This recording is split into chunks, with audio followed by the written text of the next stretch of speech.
My aha moment when I decided to change to Net 10 occurred in a school situation because I work at a community college.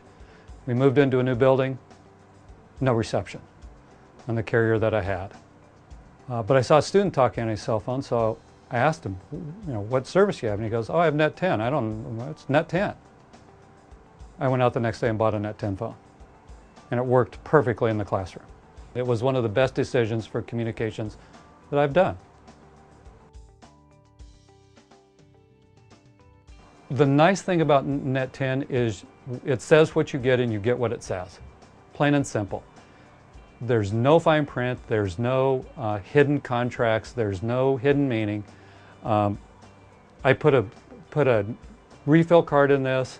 I'm good to go for however many minutes it is. Simple, painless. It is what it says it is. Cell phone contracts, to me, I understand why a company would want to keep you under contract. They want to keep you as a customer. I get that plan. What I don't like about the contracts or that process in general is all the hidden charges, the surcharges, the usage charges, the fees that they charge that aren't taxes.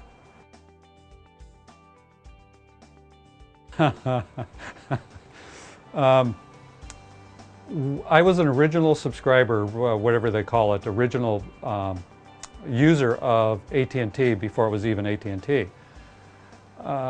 They had roaming charges.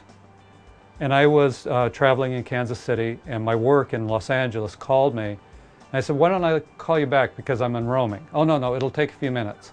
I ended up with a $490 roaming charge, or the company did because the company paid it.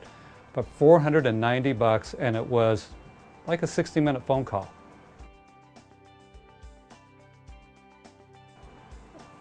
I never had that with this.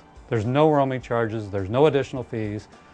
I didn't believe that, by the way. I did not believe that the ads were quite accurate. Oh, there's always going to be a charge. There's always going to be some fee. Never had one. Never had additional charge, never had additional fees. I save about 40 to 50% a month. Previously, I was paying with fees and all the add-ons on my at&t bill about $90 a month for 2 phones.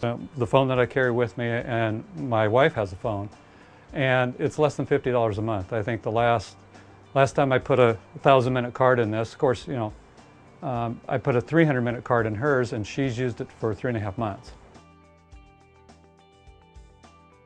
My usage varies every month depending on what my project I'm working on. When I started, I go, oh, I'll use about 300 minutes a month, and I could fill it up with a 300-minute card. I found that a couple of months I was putting more minutes in, which was very easy to do. I mean, when I loaded this phone with additional minutes, it was literally type in the number, that was it. It was done and over with. The most I've used in a month is 1,000 minutes when I was pretty busy back and forth with some vendors. So 1,000-minute card, put it in, no problem. So that variety of minutes available to me has really helped reduce the cost because you only pay for the minutes you use. My 411 calls on my at&t bill would add up to $10 to $15 additional a month, additional fees a month. I don't have that with my Net 10 phone. I dial 411, get the information number I need. Most of the time they call it for me.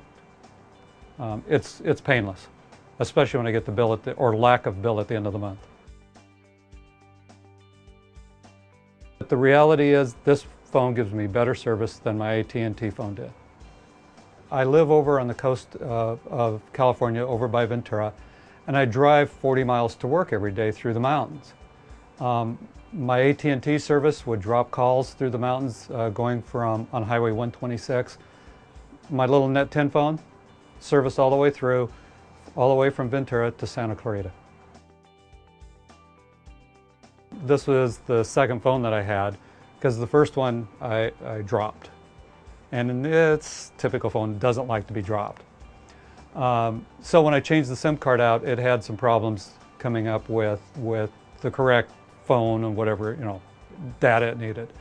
Called customer service, they read me a bunch of codes, I punched in my phone. Took about 5 minutes, phone was back up and operating, the new phone in 5 minutes or less. So from that standpoint, the customer service that I've had to use on it has been seamless. I have. Net 10, with the reception that I get when, again, other people in our building are not getting reception, they've asked, what are you used to be an at&t customer, how are you getting service? I said, because I dropped at&t and got Net 10. Well, it's just the phone. I said, okay, whatever it is, Net 10 phones and the service works. That's the bottom line. And I've told them that. I hope they've gone out and bought a Net 10 phone. Some of them haven't. They're still struggling with service. I don't struggle with service. It works where I need it to work. For those of us who like quality, who like service, who like reliability, who like paying less for cell phone coverage, I recommend Net 10 wholeheartedly. Is it for you? Only you can decide, but I decided, and I'm never going back.